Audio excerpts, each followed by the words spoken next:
Parliament ప్రత్యేక సమావేశంలో మహిళా రిజర్వేషన్ల అమలు డీలిమిటేషన్కు ఉద్దేశించిన రాజ్యాంగ సవరణ బిల్లుల ఆమోదంపై ఉత్కంఠ నెలకొంది.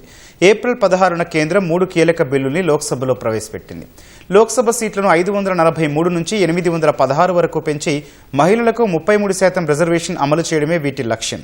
మహిళా రిజర్వేషన్ అమలు కోసం 131వ రాజ్యాంగ సవరణ బిల్లు ఆమోదం పొందాలంటే స్పెషల్ మెజారిటీ కావాలి. రాజ్యాంగ సవరణ బిల్లు కనుక లోక్సభ, రాజ్యసభల్లో విడివిడిగా ఆమోదం పొందాలి. లోక్సభలో హాజరై ఓటు వేసిన వారిలో 2/3 ఓట్లు తప్పనిసరి.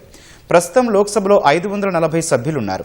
బిల్లు ఆమోదం పొందాలంటే సభకు హాజరైన సభ్యుల్లో 3/2 మెజారిటీ అంటే ఇప్పుడు ప్రభుత్వానికి 360 ఓట్లు అవసరం. ప్రస్తుతం ఎన్డీఏకు 292 మంది సభ్యుల బలం మాత్రమే ఉండగా మరో 68 మంది సభ్యుల ఓట్లు అవసరం ఉంది. కాంగ్రెస్ సహా విపక్షాలకు 233 మంది, ఏ కూటమికి చెందని పార్టీలకు 15 మంది సభ్యుల బలం ఉంది.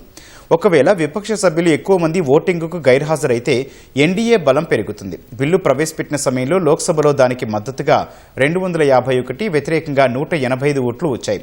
బిల్లు ఆమోదానికి జరిగే ఓటింగ్లో ఆ పరిస్థితి మారవచ్చు. రాజ్యసభలో ఎన్డీఏకు 141 సీట్లున్నాయి. ఇక్కడ 3/2 మెజారిటీకి 163 ఓట్లు అవసరం. అంటే 22 ఓట్లు అదనంగా కావాలి. డీలిమిటేషన్, కేంద్రపాలిత ప్రాంతాల సవరణ బిల్లులు సాధారణ బిల్లులు కాబట్టి సాధారణ మెజార్టీ అంటే సభకు హాజరై ఓటు వేసిన వారిలో 50% కంటే ఎక్కువ ఉంటే సరిపోతుంది.